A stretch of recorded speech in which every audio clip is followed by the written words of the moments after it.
So I've been waiting for this meeting for 20 years, actually. And it's not that everything's 100% understood or known, but I think we've made a lot of strides. I wish it was done a long time ago. Today, we're delighted to be joined by America's top medical and public health professionals as we announce historic steps to confront the crisis of autism. Horrible, horrible crisis. I want to thank the man who brought this issue to the forefront of American politics along with me. And we actually met in my office, is it like 20 years ago, Bobby? It's probably 20 years ago in New York. I was a developer, as you probably heard, and I always had very strong feelings about autism and how it happened and where it came from. And he and I don't know, the word got out, and I wouldn't say that people were very understanding of where we were, but it's turning out that we understood a lot more than a lot of people who studied it, we think. And I say we think because I don't think they were really letting the public know what they knew. Thanks as well to the director of the National Institute of Health, Dr. Jay Bhattacharya, FDA Commissioner Dr. Marty Makary. These are great people. Administrator of the Centers for Medicine and Medicaid Services, Dr. Mehmet Oz, and Acting Assistant Secretary of HHS, Dr. Dorothy Fink. So thank you all. Thank you, Dorothy, very much. The meteoric rise in autism is among the most alarming public health developments in history. There's never been anything like this. Just a few decades ago, 1 in 10,000 children had autism. So that's not a long time. And I've always heard, they say a few, but I think it's a lot less time than that. It used to be 1 in 20,000, then 1 in 10,000. And I would say that's probably 18 years ago. And now it's 1 in 31, but in some areas it's much worse than that, if you can believe it, 1 in 31. And I gave numbers yesterday. For boys, it's 1 in 12. I was told that's in California where they have for some reason, a more severe problem. But whether it's 1 in 12 or 1 in 31, can you imagine? That's down from 1 in 20,000, then 1 in 10,000. And now we're at the level of 1 in 12 in some cases for boys. 1 in 31 overall. So since 2000, autism rates have surged by much more than 400%. Instead of attacking those who ask questions, everyone should be grateful for those who are trying to get the answers to this complex situation. And the first day all of these great doctors behind me were there, I told them this is what we have to find out. Because when you go from 20,000 to 10,000, and then you go to 12, there's something artificial. They're taking something. And by the way, I think I can say that there are certain groups of people that don't take vaccines and don't take any pills that have no autism. That have no autism. Does that tell you something? That's currently, is that a correct statement, by the way? There are some studies that suggest that, yeah, with the Amish, for example. The Amish, yeah, virtually. I heard none. See, Bobby wants to be very careful with what he says, and he should, but I'm not so careful with what I say. But you have certain groups. The Amish, as an example, they have essentially no autism. First, effective immediately, the FDA will be notifying physicians that the use of let's see how we say that. Acetaminophen. Acetaminophen. Is that okay?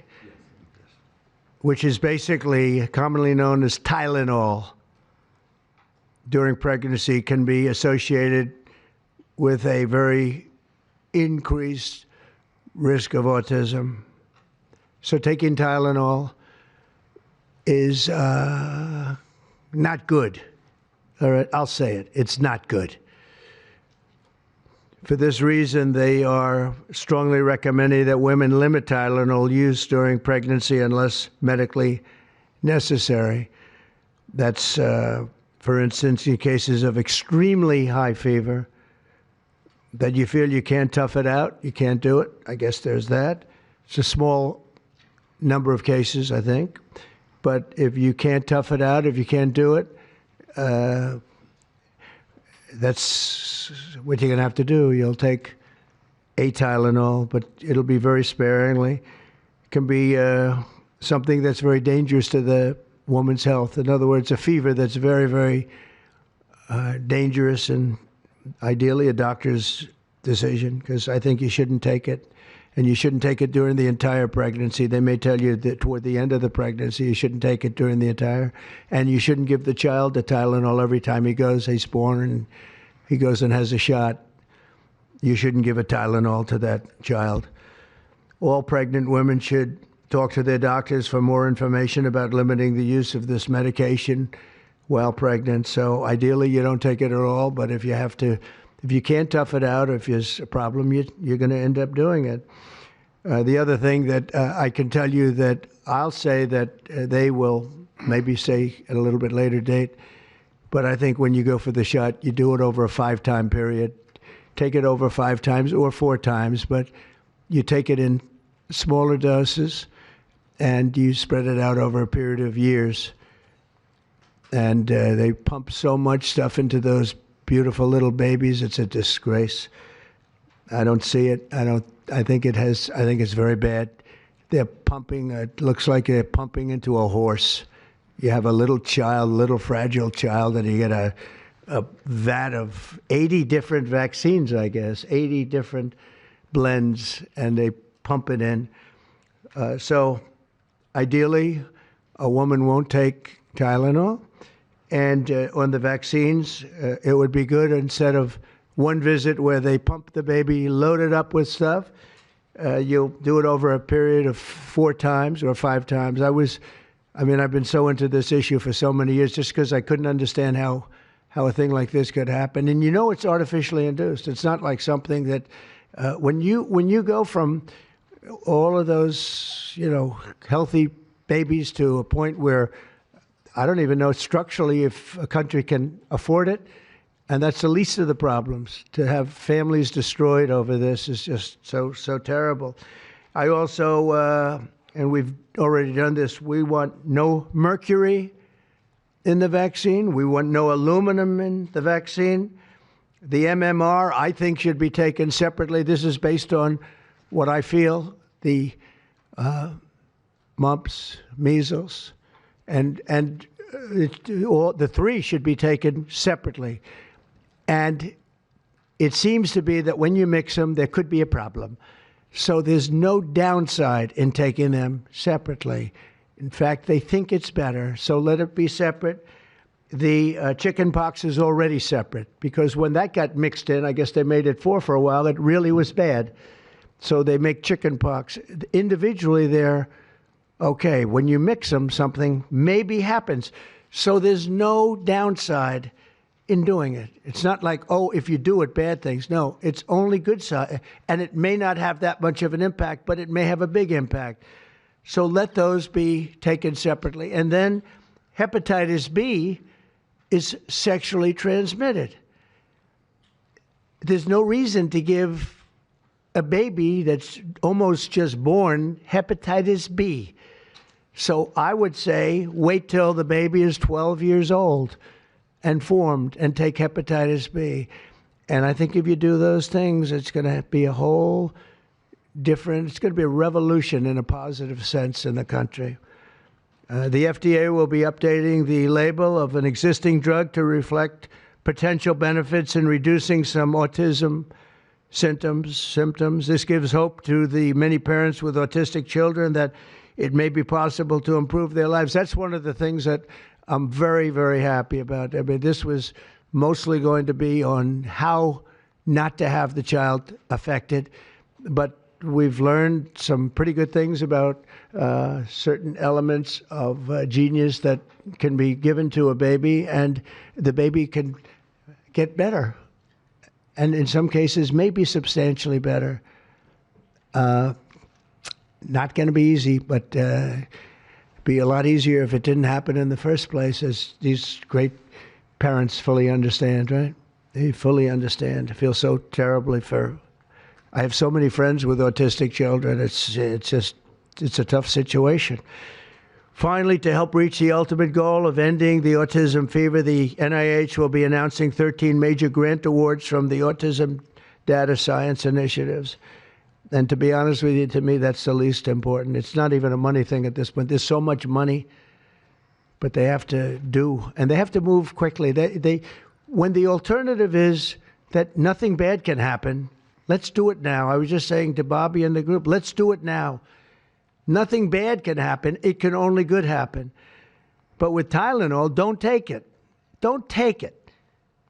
And if you can't live, if your fever is so bad, you have to take one because there's no alternative to that.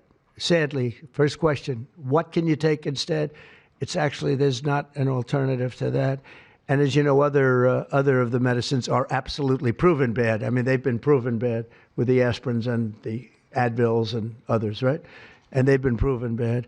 So I'd like to ask Bobby to get up to the podium and say a few words, and then Dr. Bhattacharya and Dr. McCary, Dr. Oz, Dr. Fink, followed by two incredible mothers that have experienced firsthand what this country is going through, what parts of the world are going through. And I will say there are parts of the world that don't take Tylenol.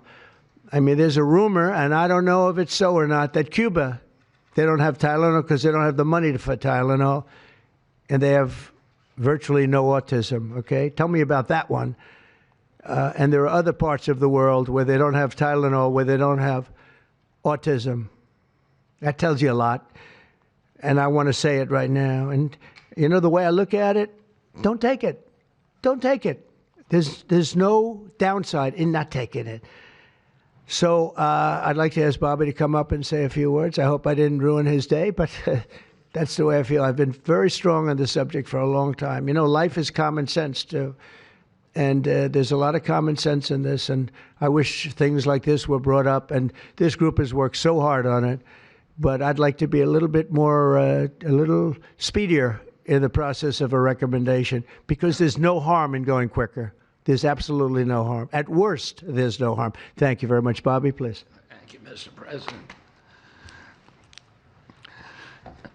To meet the President's challenge, I ordered HHS to launch an unprecedented all-agency effort to identify all causes of autism, including toxic and pharmaceutical exposures. At President Trump's urging, NIH, FDA, CDC, and CMS are turning over every stone to identify the etiology of the autism epidemic and how patients and parents can prevent and reverse this alarming trend. We have broken down the traditional silos that have long separated these agencies, and we have fast-tracked research and guidance. Historically, NIH has focused almost solely on politically safe and entirely fruitless research about the genetic drivers of autism. And that would be like studying the genetic drivers of lung cancer without looking at cigarettes. And that's what NIH has been doing for 20 years. As a result, we don't have an answer to this critical question, despite the cataclysmic impact of the epidemic on our nation's children.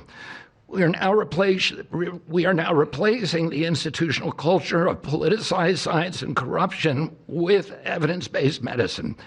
NIH research teams are currently testing multiple hypotheses with no area off limits.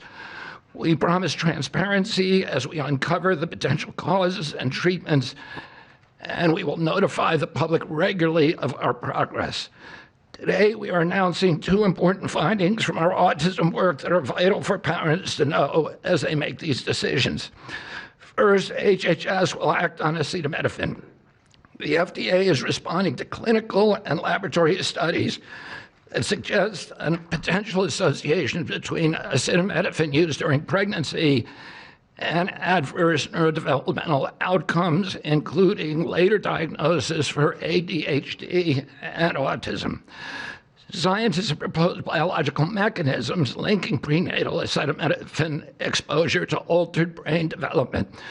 We have also evaluated the contrary studies that show no association. Today, the FDA will issue a physician's notice about the risk of acetaminophen during pregnancy and begin the process to initiate a safety label change. HHS will launch a nationwide public service campaign to inform families and protect public health. FDA also recognized that acetaminophen is often the only tool for fevers and pain in pregnancy, as other alternatives have well-documented adverse effects. HHS wants, therefore, to encourage clinicians to exercise their best judgment in the use of acetaminophen for fevers and pain in pregnancy by prescribing the lowest effective dose for the shortest necessary duration and only when treatment is required.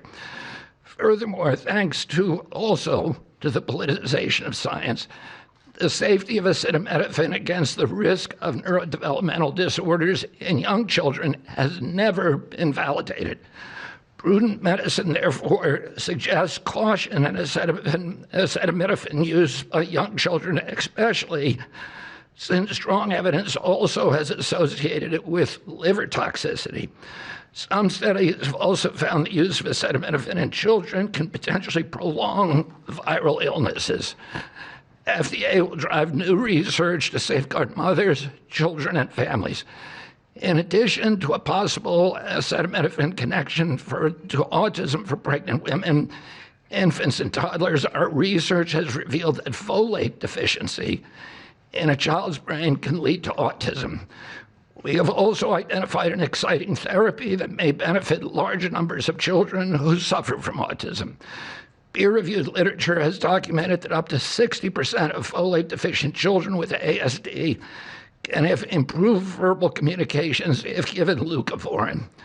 I have instructed NIH, FDA, and CMS to help doctors treat children appropriately. Jay will help tell that story, which started with sound science, the kind that restores faith in government.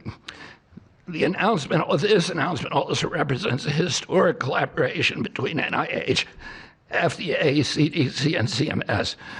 We expect this to be the first of many announcements over the coming years that deliver actionable information to parents on underlying cause of autism and the potential paths for prevention and reversal. Finally, autism is a complex disorder with multifactorial etiology. We are continuing to investigate a multiplicity of potential causes with no areas of taboo. One area that we are closely examining, as the president mentioned, is vaccines.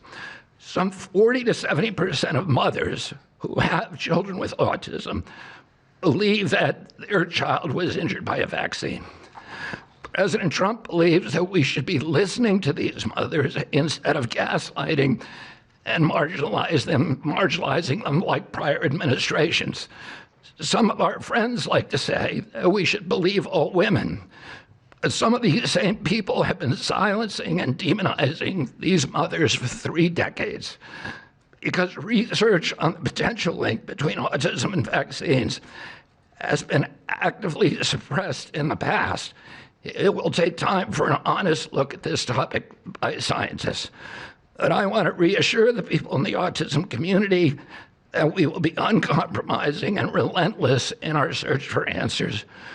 We will perform the studies that should have been performed 25 years ago. Whatever the answer is, we will tell you what we find.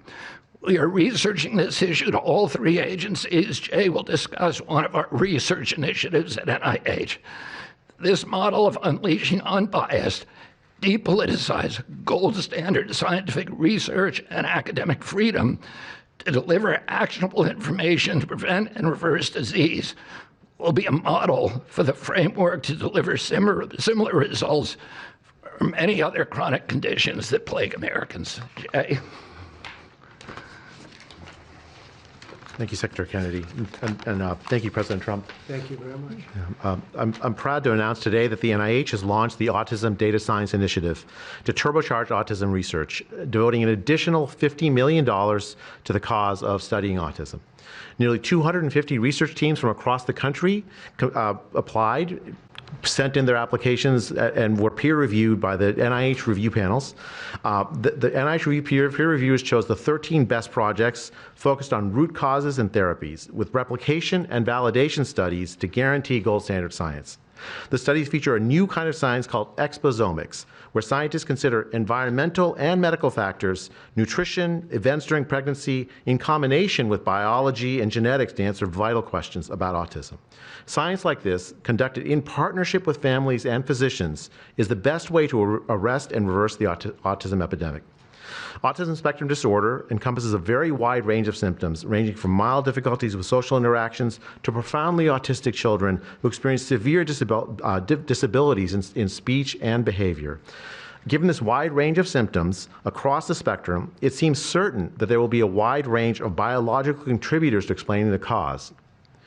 The great thing about the new NIH initiative on autism is that scientists will use rigorous advanced methods in causal inference, machine learning, organoids, and other fresh approaches to the problem. The sharp rise in the prevalence of autism deserves an urgent response by the scientific community. As Bobby said, the NIH has invested a lot of money to study autism over the years, but the research has not produced the answers that families and parents of autistic children deserve, and autistic children themselves deserve. For too long, it's been taboo to ask some questions for fear that scientific work might reveal a politically incorrect answer. Because of this restricted focus in scientific investigations, the answers for families have been similarly restricted, often pointing families to behavioral therapies that don't work for every kid or suggest non-modifiable genetic factors as the cause. But genetics alone can't explain such a sharp rise in autism prevalence over just a few decades, as the president said. In coming months and years, as NIH scientists learn more that can help autistic children and their families, we won't delay. Like scientists often like to do, I can say as a scientist myself, it's really tempting to delay, but but in face of a problem like this, you have to move fast. But we will not delay before telling American people about what we find, and we will win the public trust with transparency and rigor. Already, our broadened focus on autism research has pointed to two items that will help families prevent and treat some cases of autism. I'll leave the good news on these two items to my close friends and colleagues, Dr. McCary and Dr. Oz. We've been working together closely on this problem for the past 6 months, and our cooperation represents an unprecedented collaboration with Secretary Kennedy's Department of Health and Human Services and with President Trump. I'm delighted to introduce Dr. Marty McCary, Commissioner of the Food and Drug Administration, who will tell you about these announcements of practical help for families with autism. Great, thank you, Dr. Bhattacharya. Mr. President, this is the start of a historic shift in medical culture. This administration is working together to ask big questions about why our nation's children are getting sick so fast. Too often, medicine is doing small little studies, giving us answers we already knew.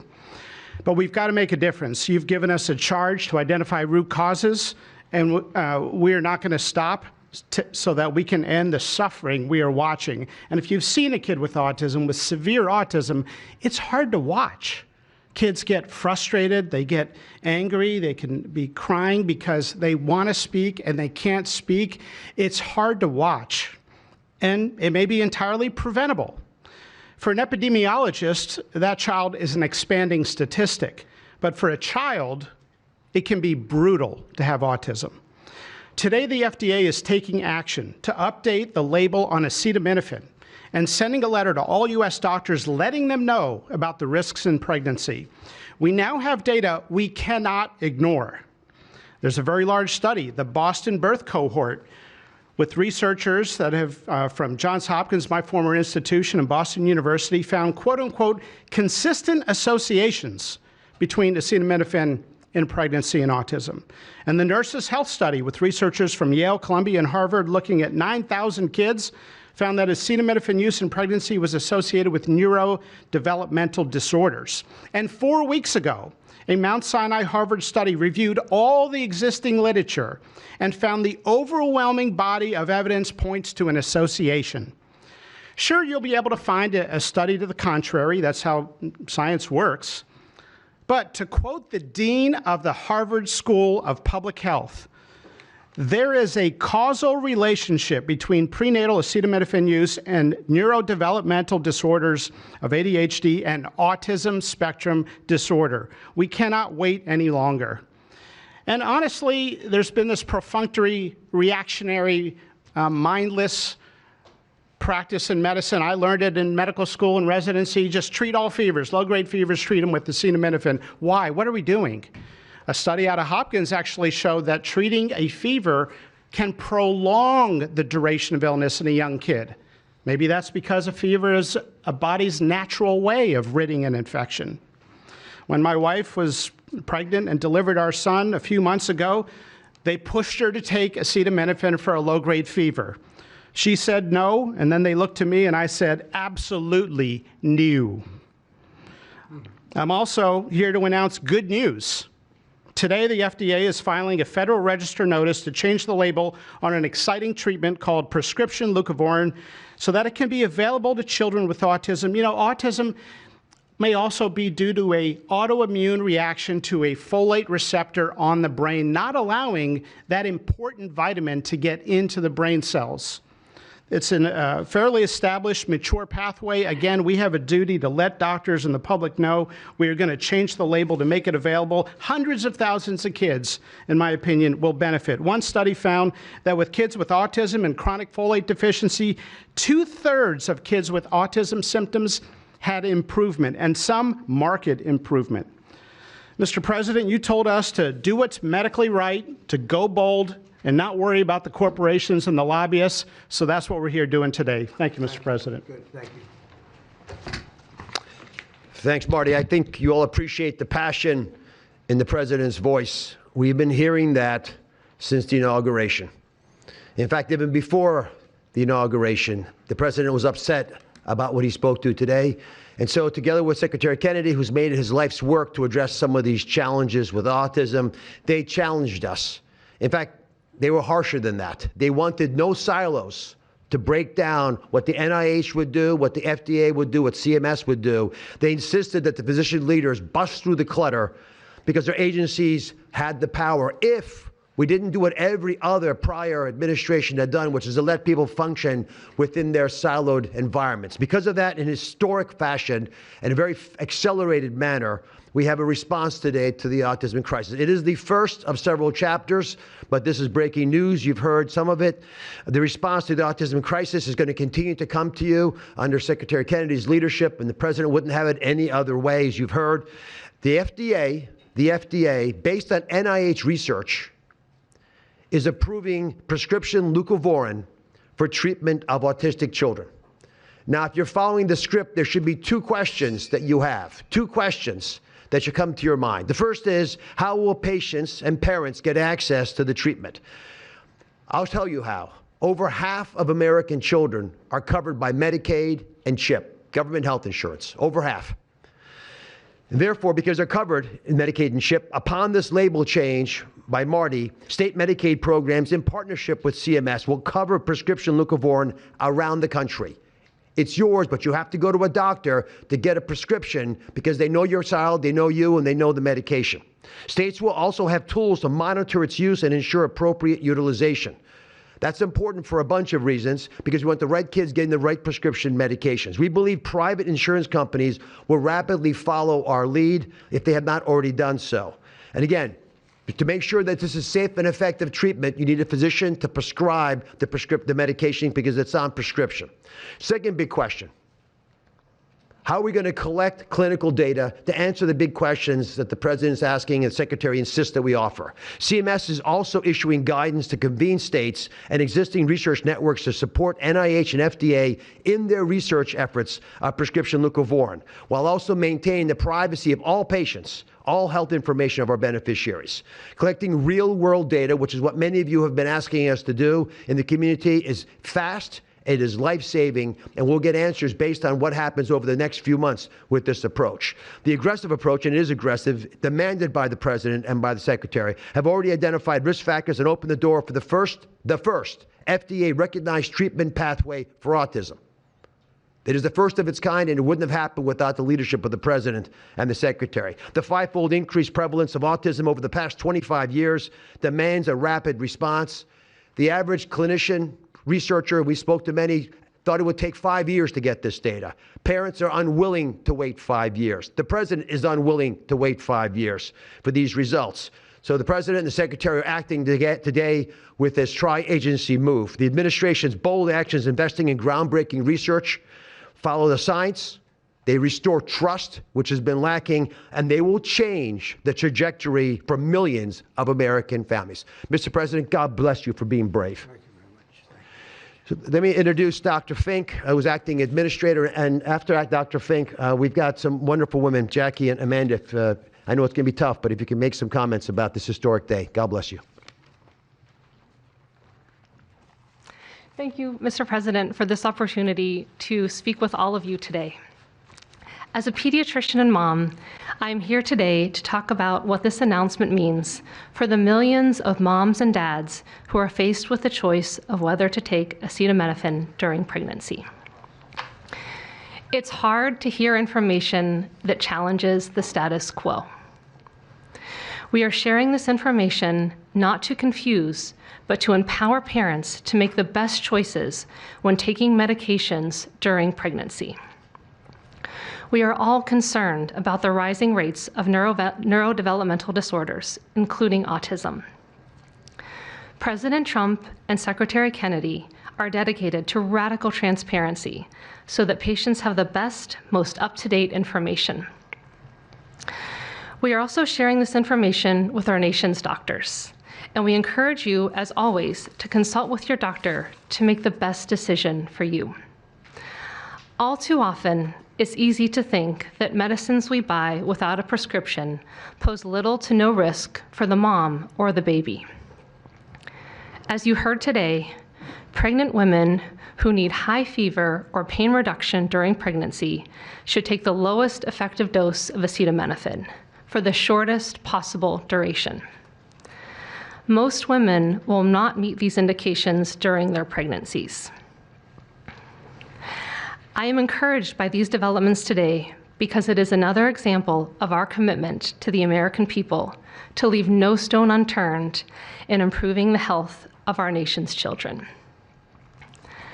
Next, I'm going to turn it over to some incredible mothers who are going to share more about their stories, and we're so grateful to have you here today.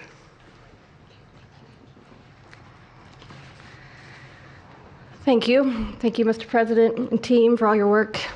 This is an historic day, and I'm thankful to be here. I have a son who's 5 who is profoundly autistic, and you've probably heard if you've met one autistic child, you've met one autistic child. It's a spectrum, which I don't think the spectrum is helpful, but that's another conversation. He is an amazing little boy, a blessing from God.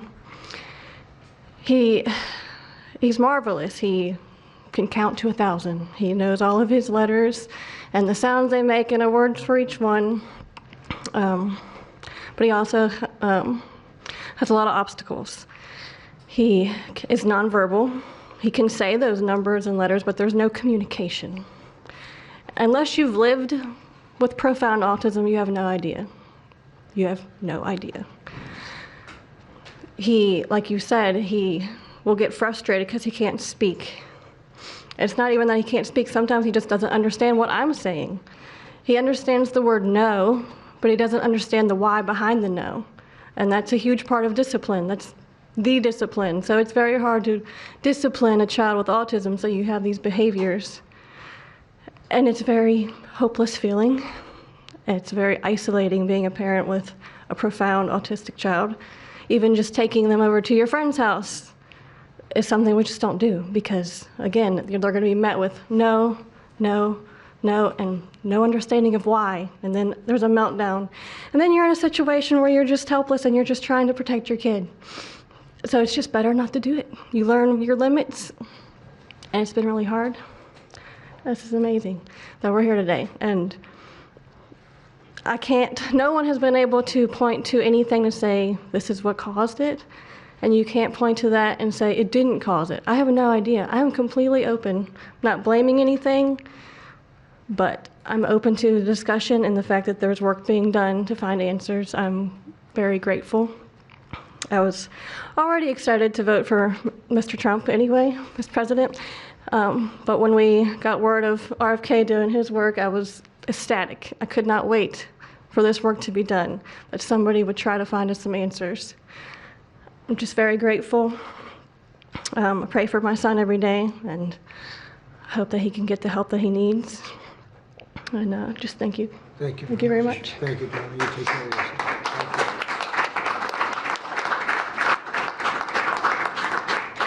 Hi, my name is Jackie. I'm also extremely grateful for the opportunity to be here and share my son's story.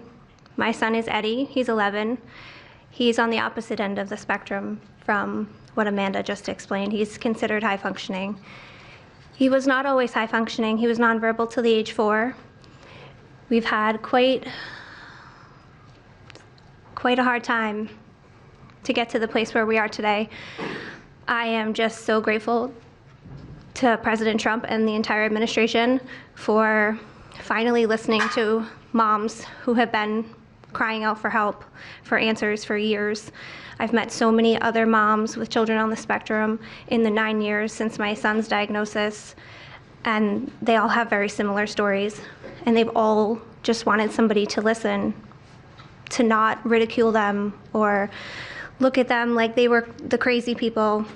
It's hard when you don't have doctors that take the time to really listen and find out when the change happened and what change happened. And it's just, I've been praying for this day for 9 years, and I'm so thankful to God for bringing the administration into our lives. And I'm speechless. This day is a day I never thought would happen. I thought that we would never have an administration that was courageous enough to look into things that no prior administration had. So I'm just here to express my gratitude, and I am looking forward to what comes from this, and hopefully we just get more answers. So thank you. Thank you very much. So I just want to say acetaminophen is basically Tylenol, essentially, because I noticed that term is used throughout this conference. So it's essentially Tylenol. And I just recommend strongly that you don't use Tylenol unless it's absolutely necessary. I understand it's maybe 10% of the women that are pregnant are, would perhaps be forced to use it. And that would mean you just can't tough it out. No matter what you do, you can't tough it out. So that's up to you and your doctor. But there's a very strong recommendation, maybe stronger from me than from the group, because they're waiting for certain studies. I just want to say, I want to say it like it is. Don't take Tylenol. Don't take it. If you just can't, it's fight like hell not to take it.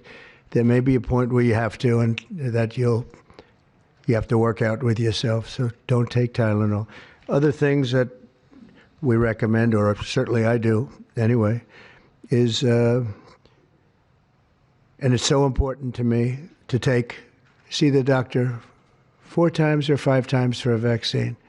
Don't let them pump your baby up with the largest pile of stuff you've ever seen in your life going into the delicate little body of a baby. Even if it's 2 years, 3 years, 4 years, you just break it up into, I would say 5, but let's say 4 visits to the doctor instead of 1.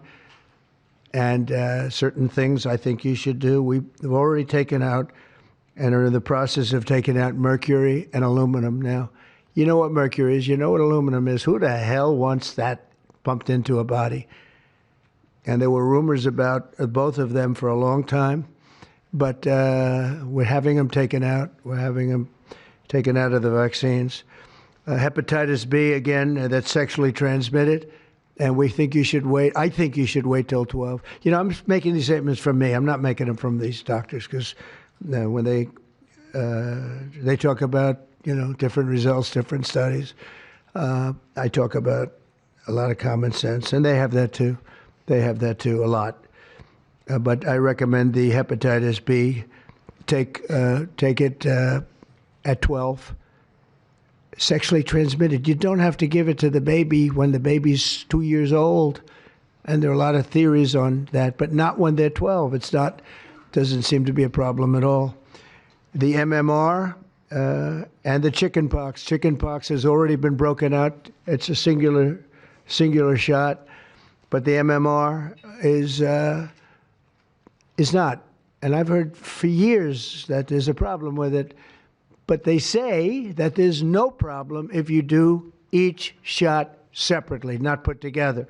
So an MMR, go out and do it separately. Don't take Tylenol. Don't give Tylenol to the baby after the baby's born. Every time the baby gets a shot, the baby gets a shot. They say, here, take a cup of Tylenol. I've heard that for years. Take Tylenol. Don't take Tylenol. Don't have your baby take Tylenol. Now, Tylenol is fine for people that aren't pregnant, that aren't in the situation that we're talking about. One very specific situation. If you're pregnant, don't take Tylenol. When you have your baby, don't give your baby Tylenol at all, unless it's absolutely necessary. Don't do it. Break up your visits to the doctors. Break them up. Do it in 5 if you can. Now, it's inconvenient. It's inconvenient. Oh, you got to have to go back another year later. You're going to go back each year for 4 years, 5 years, 3 years. Just break it up. Break it up, because it's too much liquid. Too many different things are going into that baby at too big a number. The size of this thing, when you look at it, it's like 80 different vaccines and beyond vaccines, and 80. Then you give that to a little kid. I mean, I can tell you that I had a woman who worked for me, a beautiful, wonderful woman, worked in Trump Tower, and she had the most perfect child. Beautiful, just perfect.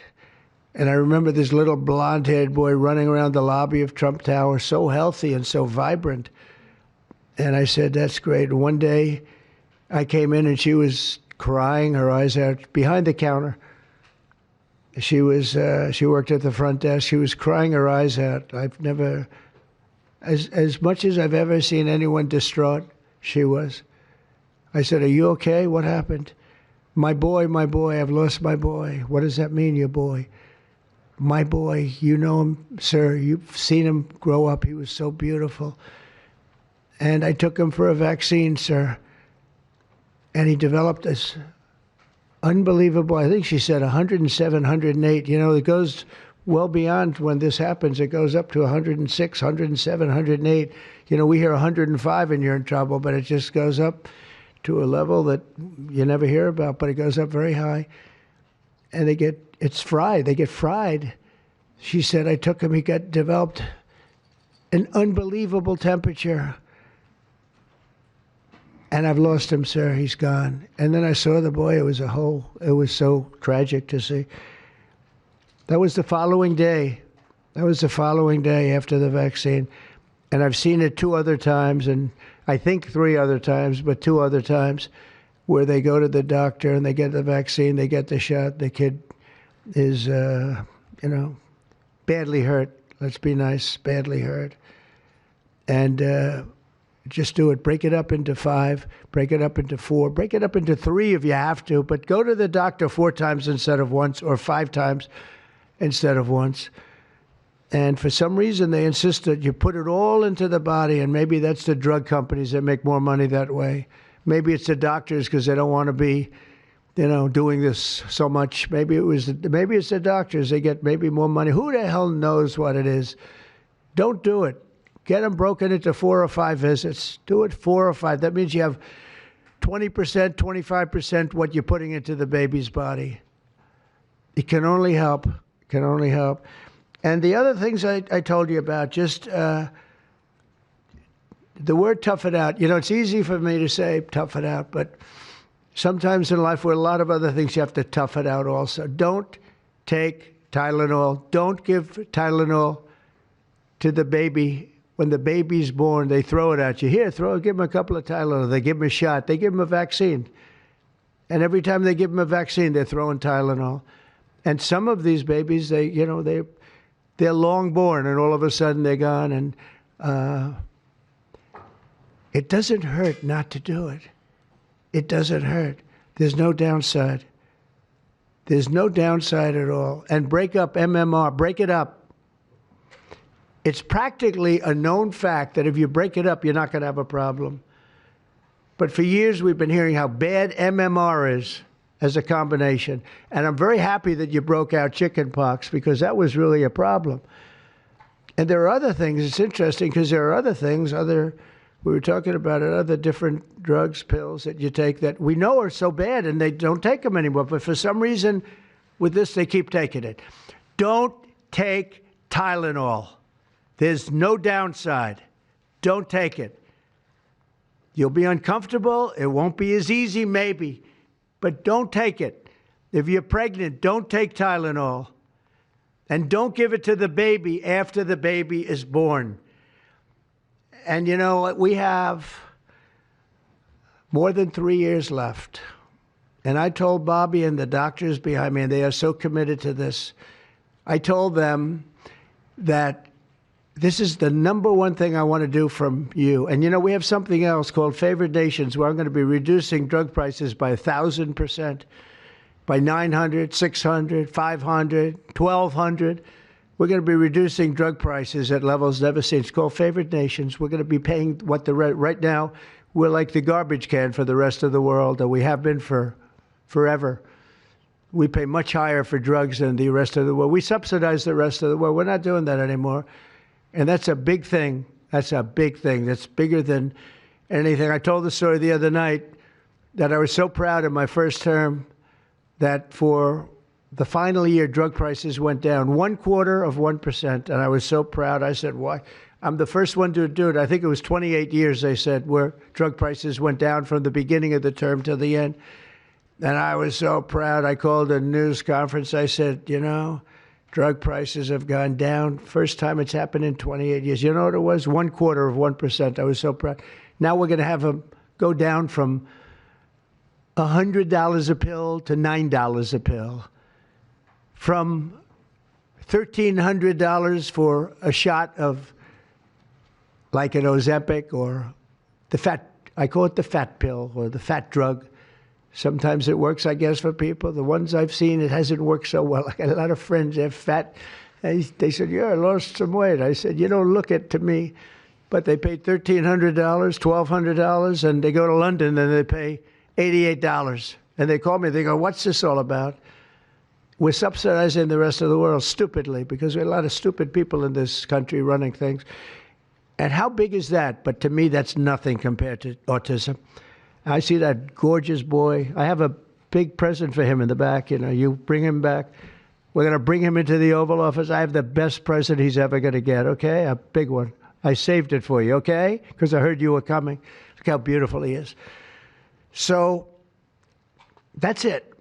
There's nothing much to say. Don't take Tylenol if you're pregnant, and don't give Tylenol to your child when he's born or she's born. Don't give it. Just don't give it.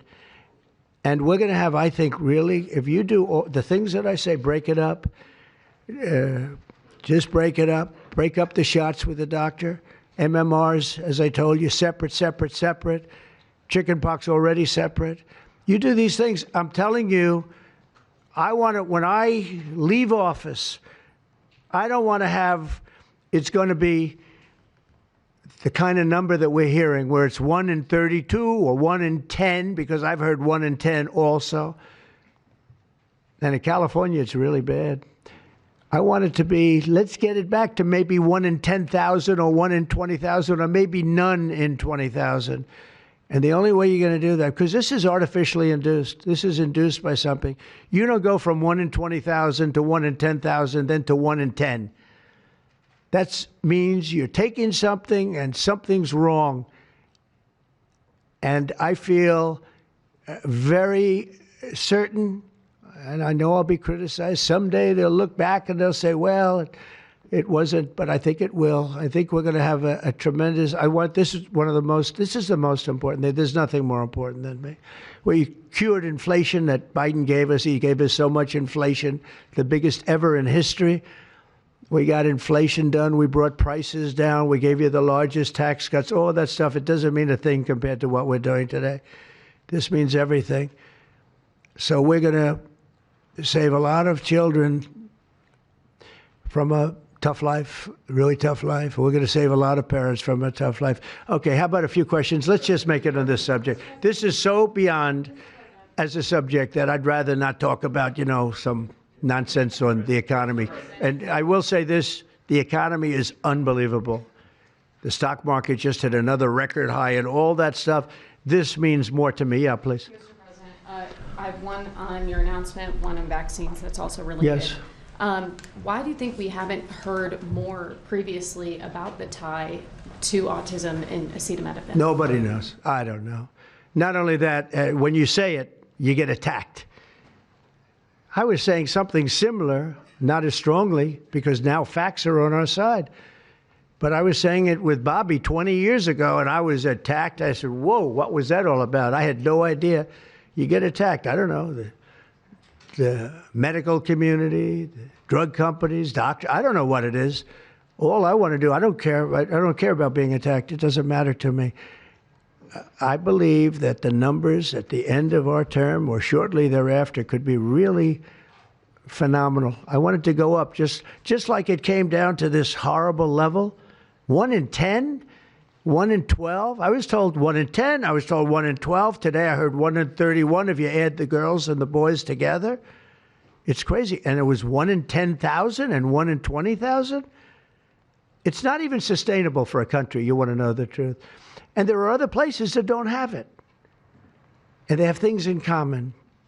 And that's called medical research. Yeah, please. Mr. President, I'm curious as you look at the trend lines, Yeah. how much of this is the causation of acetaminophen and how much is sort of better diagnosis, doctors, researchers having a better understanding of what is on the autism spectrum?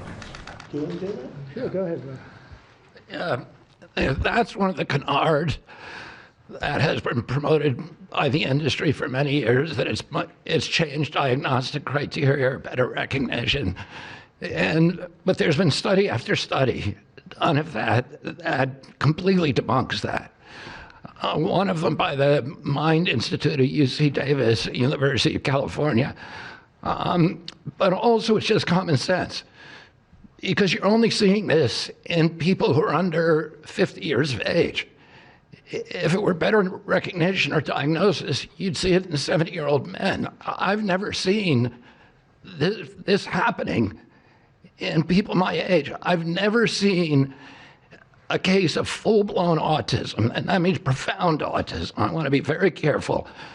Head banging, stimming, toe walking, nonverbal, non-toilet trained. I've never in my life seen a 70-year-old man who looks like that. You're only seeing it in the kids. It's an epidemic. Thank you, Mr. President. I was hoping that you could clear up confusion for moms and dads across America, many of whom voted for you.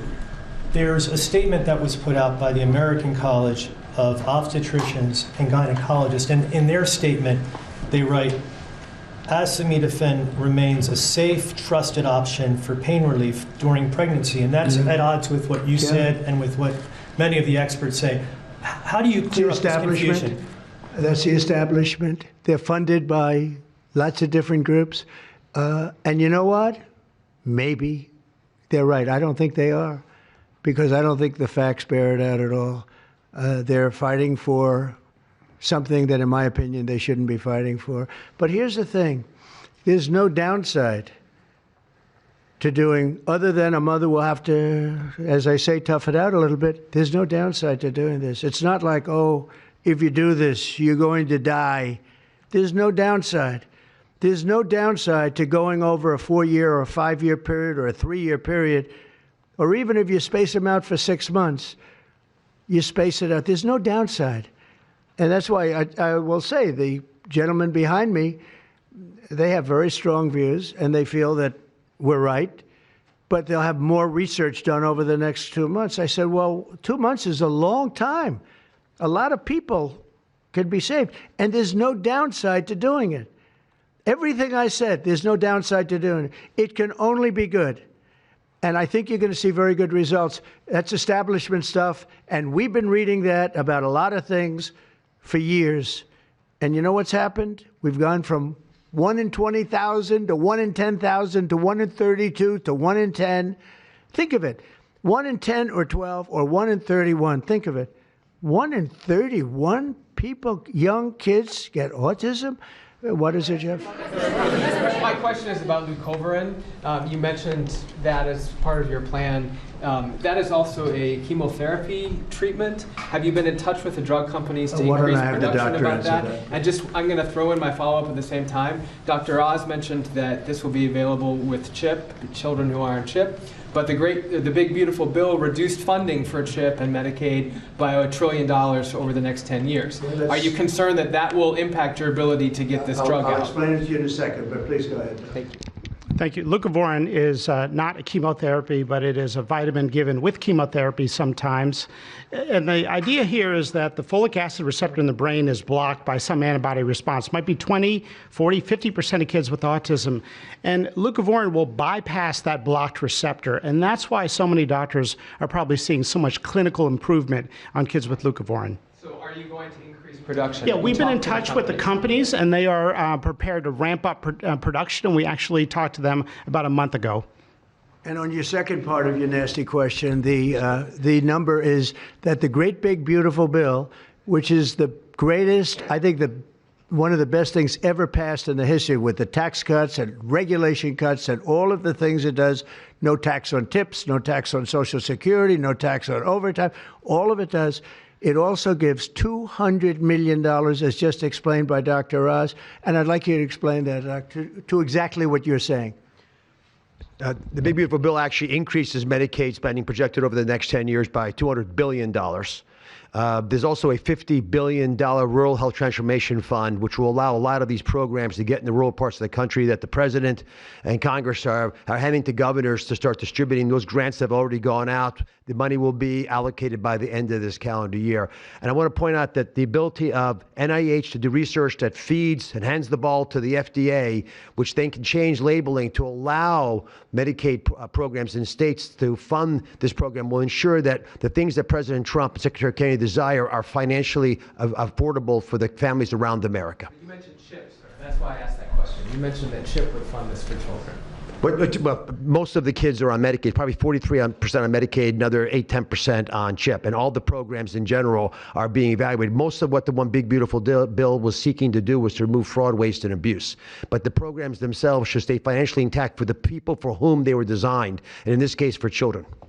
And the only thing we cut, so that's $200 billion positive. The only thing we cut was for fraud, waste, and abuse, of which there was a lot in this country, and nobody minds that. Yeah, please. Mr. President, you said that there is no reason to give newborn babies hepatitis B vaccines. But hepatitis B can be contracted not just through sexually transmitted diseases, it can come from needles to open wounds. So when you say you feel, is that appropriate to be telling? I think it's absolutely appropriate. I think they should wait till they're 12 years old. Yes, please. Mr. President, thank you all for being here. You've been talking about reducing autism by spacing out vaccines. Would you like other combined vaccines babies receive to be spaced out like MMRV?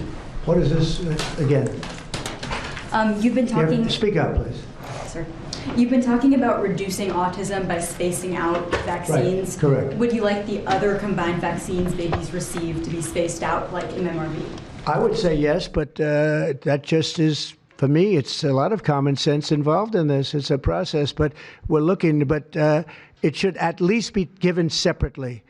Now, it's possible that you can reduce them and I'd give them in small doses, but it's possible maybe in that particular case, the MMR wouldn't work in small doses, but you can certainly give them as separate shots.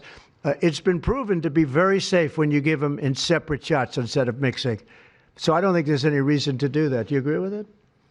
I'm not a doctor, but I'm giving my opinion. I don't think there's any reason to do that. So it's been proven to be safe when you break them up. But MMR by itself, I've heard bad things about it for many years. Yes, please. Mr. President, is the spectrum too broad, in your opinion? For research purposes, you are dealing with a population of children who might have social boundary difficulties, and then you have children who are, going to grow up to be adults in diapers. I mean, what do you think?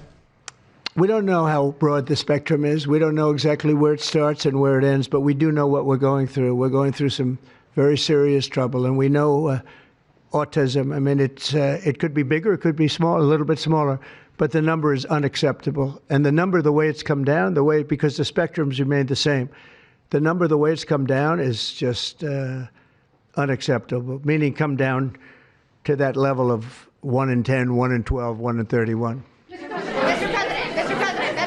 Go ahead in the back. President, this question is more directed towards Secretary Kennedy. It was talked about that we're just kind of finding out about the fact that babies are affected this way.